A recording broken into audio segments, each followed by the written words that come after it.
terdeteksi awal tahun ini 2025.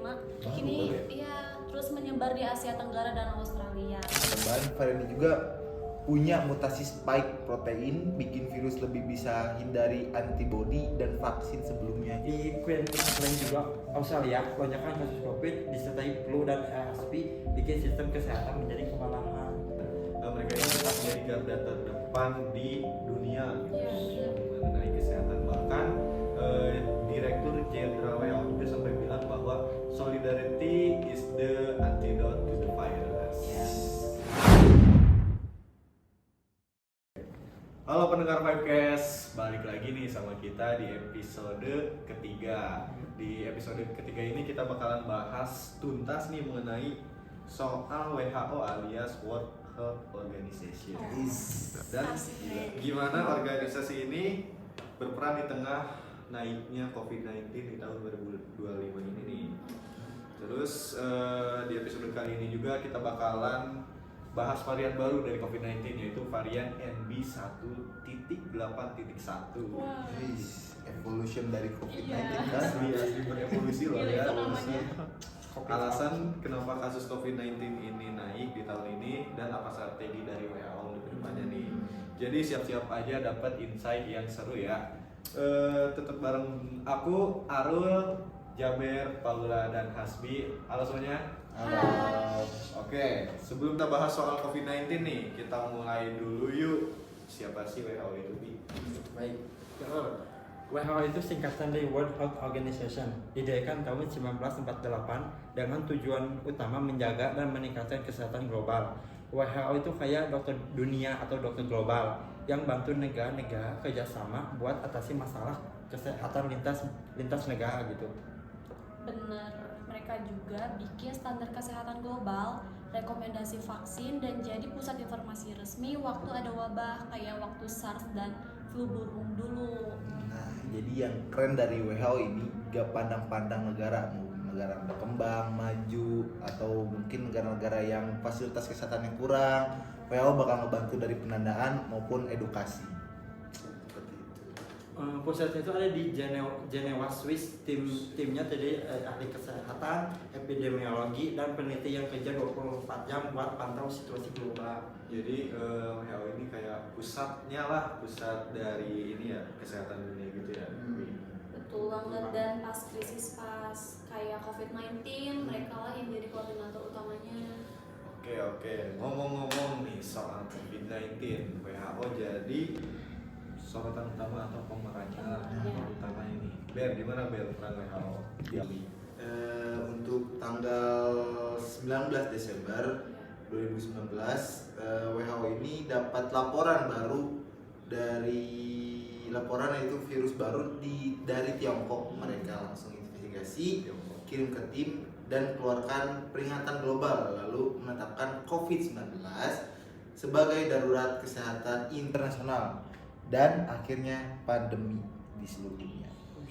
Dan WHO juga ngasih panduan cuci tangan, pakai masker, jaga jarak, lalu mereka inisiasi program COVAX buat bantu distribusi vaksin secara adil. Satu hal yang penting juga, WHO lawan hoax karena waktu itu banyak info sesat. WHO berperan sebagai sumber utama yang terpercaya. Jadi walaupun begitu ada kritik juga, ada yang bilang WHO lambat respon dan kurang transparan soal data awal dari Tiongkok. Jadi tapi kalau kita lihat secara menyeluruh gitu ya, mereka ini tetap menjadi garda terdepan di dunia gitu, mengenai kesehatan. Bahkan Direktur Jenderal WHO juga sampai bilang bahwa solidarity is the antidote to the virus. Terus langsung kita update ya. Di varian yang sekarang nih, COVID aja ada variannya udah kayak pop ice ya. Ada variannya nih. Variannya itu yaitu NB1.81. Paula, boleh nggak ada info baru nggak? Boleh. Jadi varian ini terdeteksi awal tahun ini 2025. Ini ya terus menyebar di Asia Tenggara dan Australia. WHO juga masuk sebagai varian under monitoring. Juga ada info tambahan, varian ini juga punya mutasi spike protein, bikin virus lebih bisa hindari antibodi dan vaksin sebelumnya. Jadi mungkin bakal ada vaksin terbaru mungkin kali ya, karena Lebih antibodi. lincah nggak sih Iya, virusnya? mutasinya kacau men. Tapi ini ada kabar baiknya loh. Vaksin masih efektif cegah gejala yang parah dan kematian, makanya vaksin booster itu tetap penting. Ya, ini juga jadi reminder bahwa virus terus berevolusi, jadi kita juga harus adaptif dan disiplin. Jadi kayak wah banget loh ya, kayak buset nih si MB 1.81 ini kayak generasi baru yang lebih lincah gitu. Nah, Ya, terus udah kayak update software tapi ini mah virus bukan Windows ya.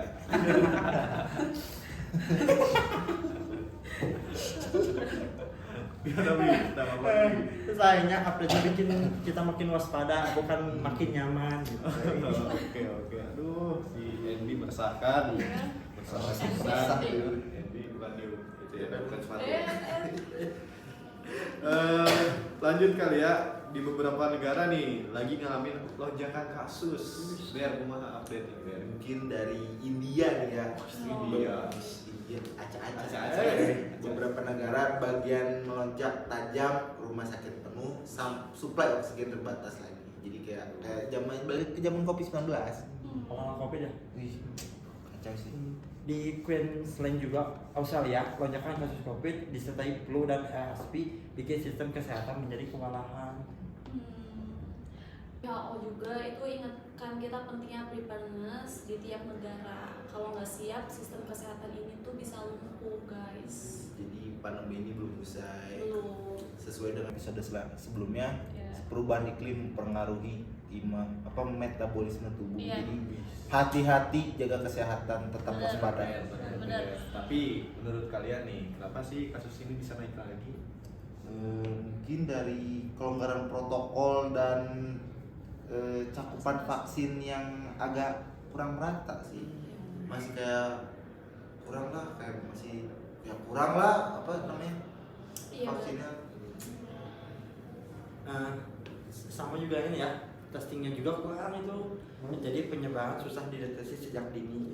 Jadi kalau kata Jabar tuh kita tuh vaksinasinya belum merata, soalnya ada juga kerabat saya yang enggak vaksin sama sekali Iya. kalau di tahun-tahun sebelumnya kayak gitu karena ketakutan mereka. Ketakutan mereka. Langsung kita lanjut kali ya. WHO dan negara-negara sekarang lagi ngapain nih? Wow. Boleh. WHO baru rilis nih Strategic and Operational Plan for COVID-19 Threat Management 2025 sampai 2030. Targetnya tuh ubah COVID jadi endemik yang terkendali. Jadi fokus mereka ini penguatan sistem kesehatan, riset varian, distribusi vaksin merata, dan pelacakan kasus. Jadi biar enggak kasus ini sebenarnya dari awalnya dari mana gitu, kelacak. Tapi gini, mereka juga memperpanjang aturan pelaporan wajib dalam international health regulation.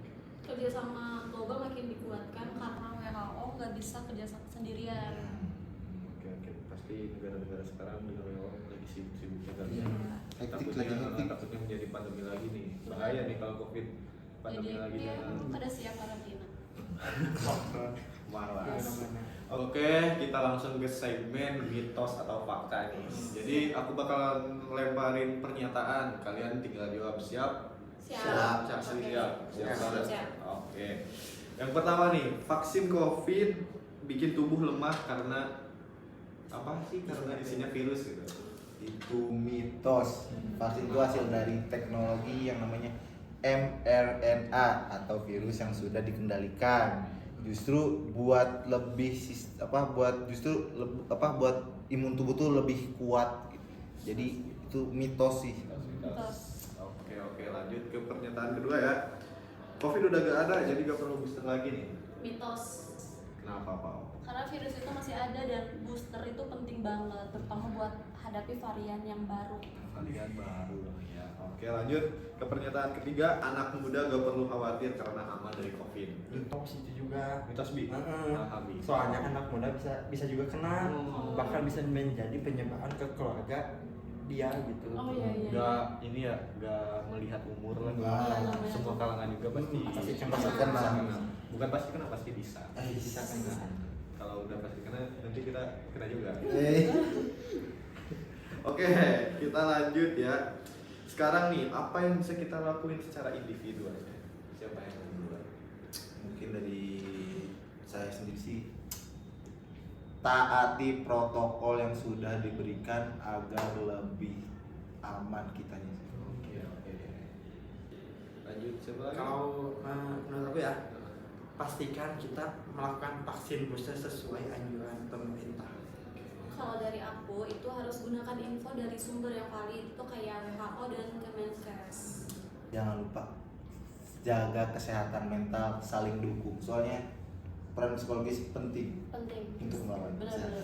Dan juga gak kalah penting nih, si edukasi keluarga dan juga teman. Aksi kecil bisa berdampak besar kalau kita lakukan bersama.